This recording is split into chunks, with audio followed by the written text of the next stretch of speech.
Je vous invite à la prière. Seigneur, par l'étoile, tu as appelé les mages à chercher ton Fils. Par la parole du Père recueillie par tes prophètes, tu leur as permis de le trouver dans l'étable de Bethléem et de l'adorer. Seigneur, ouvre ce matin nos cœurs à ta parole, afin que nous te rendrons grâce pour la manifestation de ton Fils. Confiant dans ses promesses, nous croyons que par ton esprit, encore aujourd'hui, il vient nous appeler à la vie. Permets que nous saisissions son appel. Amen. Ce matin, nous avons deux lectures.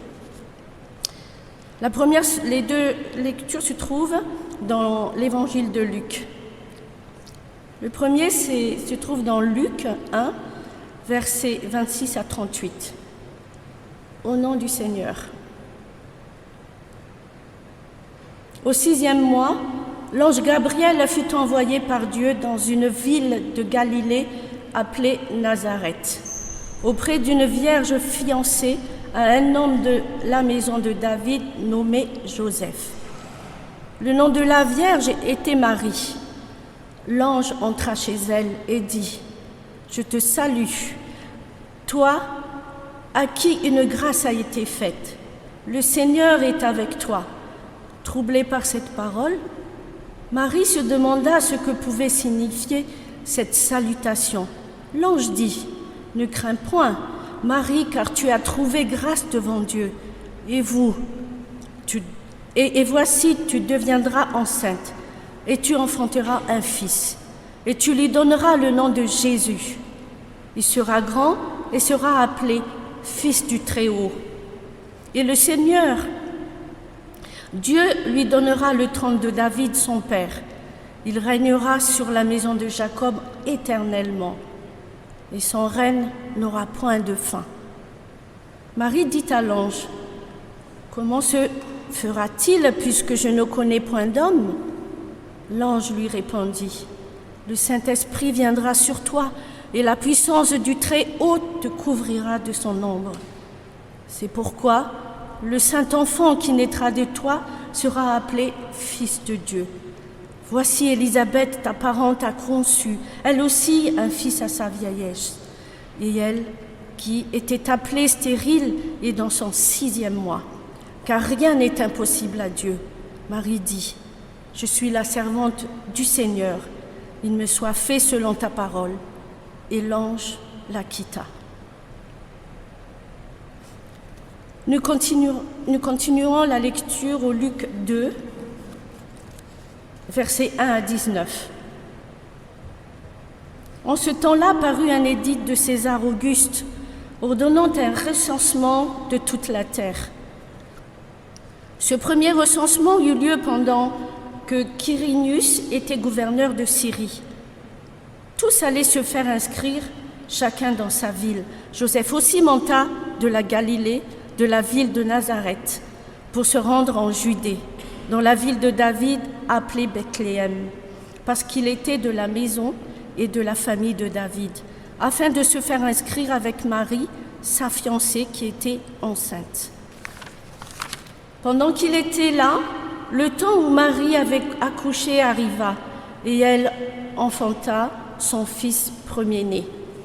Elle l'emmaillota et le coucha dans une crèche parce qu'il n'y avait pas de place pour eux dans l'hôtellerie. Il y avait dans cette même contrée des bergers qui passaient dans les champs les vieilles de la nuit pour garder leurs troupeaux. Et voici, un ange du Seigneur leur apparut, et la gloire du Seigneur resplendit autour d'eux. Ils furent saisis d'une grande frayeur, mais l'ange leur dit : « Ne craignez point, car je vous annonce une bonne nouvelle qui sera pour vous qui sera pour tout le peuple le sujet d'une grande joie. C'est aujourd'hui, dans la ville de David, il vous est né un sauveur qui est le Christ, le Seigneur. Et voici, à quel signe vous le reconnaîtrez ? Vous trouverez un enfant emmailloté et couché dans une crèche. » Et soudain, il se joignit à l'ange une multitude de l'armée céleste, louant Dieu en disant « Gloire à Dieu dans les hauts très hauts, et la paix sur la terre parmi les hommes qu'il agrée. » Lorsque les anges les eurent quittés pour retourner au ciel, les bergers se dirent les uns aux autres « Allons jusqu'à Bethléem et voyons ce qui est arrivé, ce que le Seigneur nous a fait connaître. » Ils y allèrent en hâte et trouvèrent Marie et Joseph et le petit enfant couché dans la crèche. Après l'avoir vu, ils racontèrent ce qui leur était été dit au sujet de ce petit enfant. Tous ceux qui entendirent furent dans l'étonnement de ce que leur disait le berger. Marie garda toutes ces choses et le repassait dans son cœur. Seigneur, ta parole est la vérité. Sanctifie-nous par ta vérité. Amen.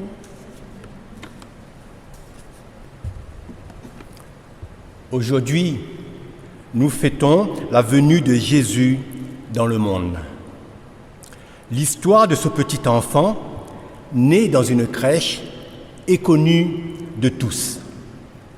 Pour certains, c'est une légende, une belle histoire pour les enfants. Pour d'autres, il y a bien eu cette naissance, mais il ne peut être question de prendre le surnaturel en considération. Certains encore ne peuvent concevoir qu'un Dieu ait pu envoyer son Fils pour sauver le monde. D'ailleurs, lorsqu'on regarde l'état du monde, on voit bien qu'il n'est pas franchement sauvé. Alors, pourquoi est ici pour écouter cette histoire ce matin? Car ce matin, nous sommes là pour glorifier Dieu qui nous a donné son Fils, son unique, pour nous sauver. Que dit l'évangile de Luc, sinon que les prophéties de l'Ancien Testament sont en train de s'accomplir? Elles sont en train de s'accomplir car l'accomplissement final sera à Golgotha, c'est-à-dire sur la croix. Les parents de Jésus, Joseph et Marie, sont tous deux de la tribu de Juda, de la lignée de David par Salomon.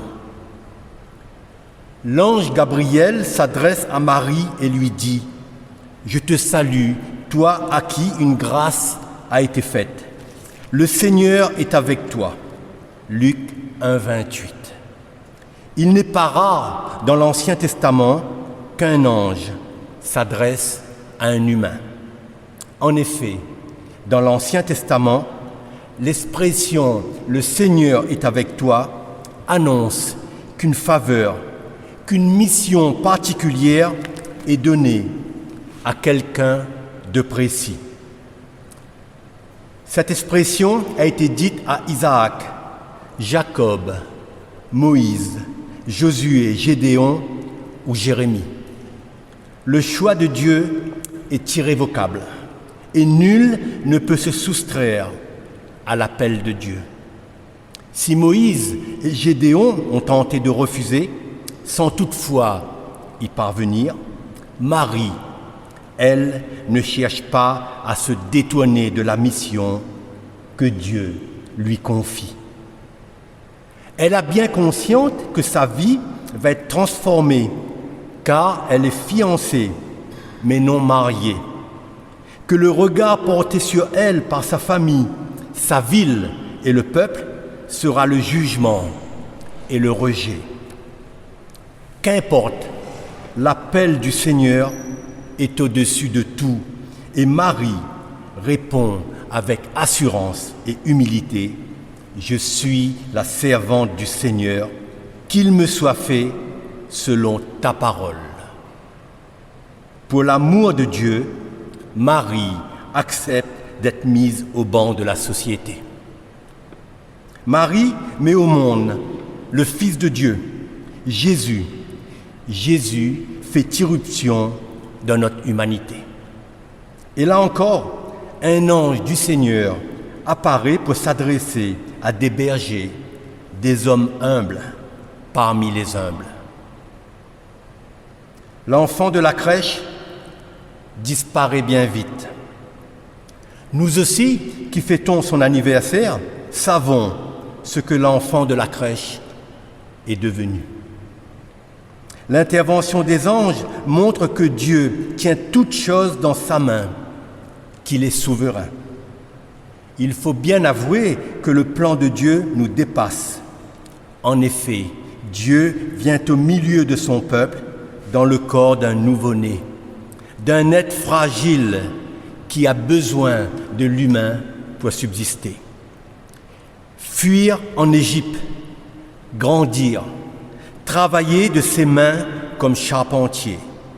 Dieu ne le fait pas naître dans un palais, dans la richesse, au sein d'une famille aisée, loin s'en faut. Il vient dans une étable avec, pour toute compagnie, un bœuf et un âne. Il faut avouer que Dieu a le don de nous interpeller.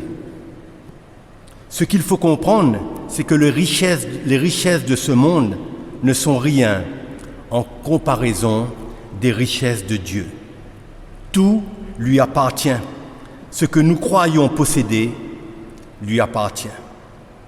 Mais nous sommes tellement attachés aux choses de ce monde que nous avons du mal à considérer que Dieu, le Fils, est né dans la plus extrême pauvreté et que ses parents ont dû fuir afin qu'Hérode ne le tue pas. Cela n'a aucunement empêché le massacre des innocents perpétré par Hérode, qui n'avait pas un cœur tourné vers Dieu, mais vers lui-même. Il se faisait une haute idée de lui-même et ne pouvait donc pas comprendre le dessein de Dieu. Ce Jésus allait lui voler sa royauté, alors que toute royauté est validée par Dieu, même les tyrans. Cela nous montre aussi une chose très importante. Pour être dans le plan de Dieu, il faut écouter Dieu. C'est ce qu'a fait Joseph lorsqu'il a fui en Égypte et qu'il en est revenu. C'est encore un ange du Seigneur qui le prévient de fuir, puis de revenir. Ce petit enfant a été pris en charge par des parents qui étaient à l'écoute de Dieu, qui accomplissaient sa volonté, qui savaient obéir. Lorsque l'homme écoute la volonté de Dieu, il ne tergiverse pas, il ne propose pas à Dieu d'agir autrement. Nul n'a entendu dire que Joseph avait dit à Dieu que le périple jusqu'en Égypte était trop difficile. Nul n'a entendu dire que Joseph avait dit à Dieu qu'il serait bien qu'il trouve une autre solution, moins pénible, car Marie, Jésus, qui avait près de 2 ans, et Joseph ont dû faire un long chemin jusqu'en Égypte. Ici, le surnaturel engendre l'obéissance. Ou pour le dire autrement, l'obéissance fait écho, répond au surnaturel. Marie et Joseph sont 2 êtres d'exception. Ils ne revendiquent rien. Ils sont convaincus d'être des instruments de la grâce ineffable de Dieu. Que dire sinon que Jésus a grandi en stature et en grâce sous le regard de son Père céleste, qu'il a dit que son Père est notre Père et que celui qu'il a vu, lui, Jésus, a vu le Père. Au chapitre 2, Luc raconte la naissance de Jésus, la présentation au temple le 8e jour, et il passe directement à Jésus âgé de 12 ans et dit de lui par 2 fois. Or, l'enfant croissait et se fortifiait. Il était rempli de sagesse et la grâce de Dieu était sur lui. Luc 2, verset 40. Et Jésus croissait en sagesse, en stature et en grâce devant Dieu et devant les hommes. Luc 2, 52. Jésus a déjà la compréhension de qui il est. Marie le comprend. Elle sait qui il est et qu'il peut tout. Marie met sa confiance en Jésus. La servante est au service de son Seigneur. Si Marie et Joseph ont pris Jésus en charge quant à son enfance, Marie sait désormais quelle est sa place. Tout comme Jean-Baptiste, elle aurait pu dire « Il faut qu'il croisse et que je diminue ». Et c'est ce qu'elle fait. Si elle a pu dire à l'ange Gabriel qu'elle était la servante du Seigneur, maintenant, elle se comporte comme la servante du Messie. Luc désire insister sur la sagesse et la grâce de Dieu qui accompagnent Jésus à tout instant. Jésus est le modèle d'humilité par excellence, d'écoute et d'obéissance à Dieu. Il est en relation constante avec son Père. Aujourd'hui, nous disons des chrétiens qu'ils doivent avoir une relation personnelle avec Dieu. Le récit de la naissance de Jésus et le peu que nous connaissons de son enfance doivent nous interpeller. Année après année, nous lisons ces textes, mais nous les survolons comme si nous les connaissions parfaitement. Mais en méditant la parole de Dieu, en priant, en venant dans la présence de Dieu, nous comprenons que ces textes ont quelque chose de précis à nous dire. Il est probable que Marie et Joseph n'aient pas compris le plan exact de Dieu. Oui, le Messie est venu pour sauver son peuple. Mais qu'ont-ils vraiment compris? Quelles sont les choses qui leur ont été révélées? Nous n'en savons rien. Par contre, aujourd'hui, nous avons la parole dans son entièreté, l'Ancien Testament et le Nouveau Testament. Aujourd'hui, nous savons que tout est accompli. Cet enfant de la lignée de David est venu au milieu de son peuple. Jean écrit, cette lumière était la véritable lumière qui, en venant dans le monde, éclaire tout homme. Elle était dans le monde et le monde a été fait par elle. Et le monde ne l'a point connue. Elle est venue chez les siens et les siens ne l'ont point reçue. Mais à tous ceux qui l'ont reçue, à ceux qui croient en son nom, elle a donné le pouvoir de devenir enfants de Dieu, lesquels sont nés non du sang, ni de la volonté de la chair, ni de la volonté de l'homme, mais de Dieu. Et la parole a été faite chair, et elle a habité parmi nous, pleine de grâce et de vérité, et nous avons contemplé sa gloire. Une gloire comme la gloire du Fils unique, venu du Père.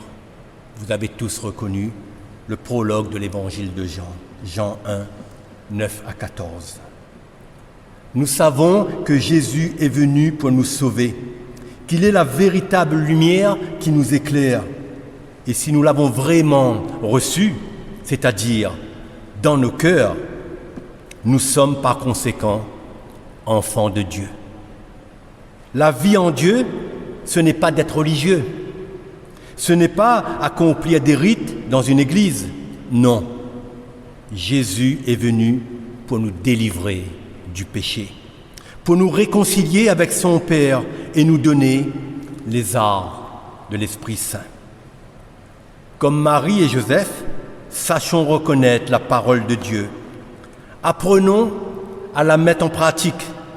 Nos nouveaux cœurs donnent des pensées nouvelles, des paroles nouvelles et des actes nouveaux. Ceux qui nous entourent doivent donc voir la différence. Nous sommes les ambassadeurs du Christ. Comprenons et acceptons la place que Dieu nous donne et croissons comme Jésus en stature et en grâce, car nous sommes appelés à être ses imitateurs. Jésus nous a dit, en vérité, je vous le dis, celui qui croit en moi fera aussi les œuvres que je fais, et il en fera de plus grandes, parce que je m'en vais au Père. Jean 14, 12. L'imiter, c'est faire les choses qu'il a faites. Pour cela, nos vies doivent être consacrées à Jésus. Nous avons vu comment Dieu le Père s'est occupé de son Fils nouveau-né. Nous avons vu comment Marie et Joseph ont été à l'écoute de Dieu. Nous avons vu l'obéissance qui a été la leur. Nous avons vu comment ils ont accepté de mettre en œuvre les paroles que l'ange leur donnait sans poser de questions. Dieu est souverain et cela leur a suffi. Et nous, disons-nous que Dieu est souverain et que cela suffit? Est-ce que nous n'attendons pas parfois que Dieu fasse notre volonté?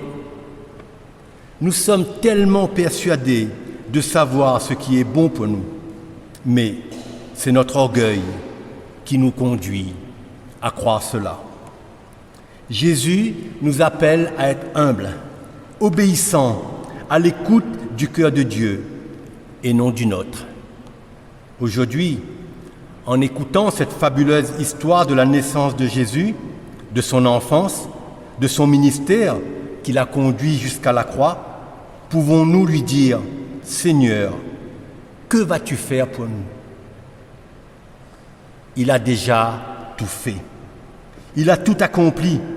Il nous faut juste entrer dans son plan pour vivre une relation étroite d'amour, de grâce et de vérité avec Jésus, bien sûr. Soyons remplis de la grâce de Dieu et de la sagesse. Marchons dans la vérité.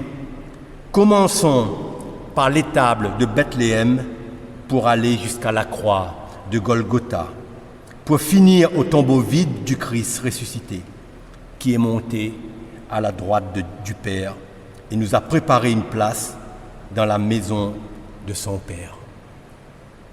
Réjouissons-nous devant les tables, devant la croix, et recevons cette vie toujours renouvelée par Jésus, le Christ. Laissons le Christ nous appeler à sa suite, nous sanctifier, nous relever, nous renouveler, nous donner la vie nouvelle par le Saint-Esprit. Jésus n'est pas venu pour mettre en place une nouvelle religion. Il est venu pour nous donner la vie nouvelle qui est en lui, selon le plan de son Père, que son Père a voulu par amour pour nous. Laissons l'amour de Dieu le Père, de Dieu le Fils et de Dieu le Saint-Esprit faire de nous ces créatures nouvelles qui ne désirent que la gloire de Dieu, car il nous faut considérer que Jésus a tout accompli de la naissance à la mort, de la mort à la résurrection, de la résurrection à l'ascension, de l'ascension à son avènement et au jugement, du jugement à la restauration de toutes choses. Alors, nous resterons éveillés pour aimer et servir, non pas le petit Jésus de la crèche, mais notre grand et puissant Sauveur et Seigneur. N'ayons pas simplement la vision de Jésus dans la crèche, sinon notre vision sera des plus étroites, tout comme notre foi, notre communauté serait faible et infantilisée, irresponsable et sans véritable croissance. Mais ayons la vision de Jésus, Sauveur et Seigneur, qui fait grandir notre foi, notre vie spirituelle. Dès lors, notre communauté s'édifie, se fortifie devient adulte, responsable, elle apprend à se soumettre au Seigneur et à accomplir sa volonté. Chaque jour, ajustons notre vision de Jésus. Laissons Jésus œuvrer en nous et faire grandir notre foi. Laissons Jésus nous dire « Une grâce t'a été faite, le Seigneur est avec toi ». Et soumettons-nous à cet amour divin qui peut tout. À Dieu seul soit toute la gloire. Amen.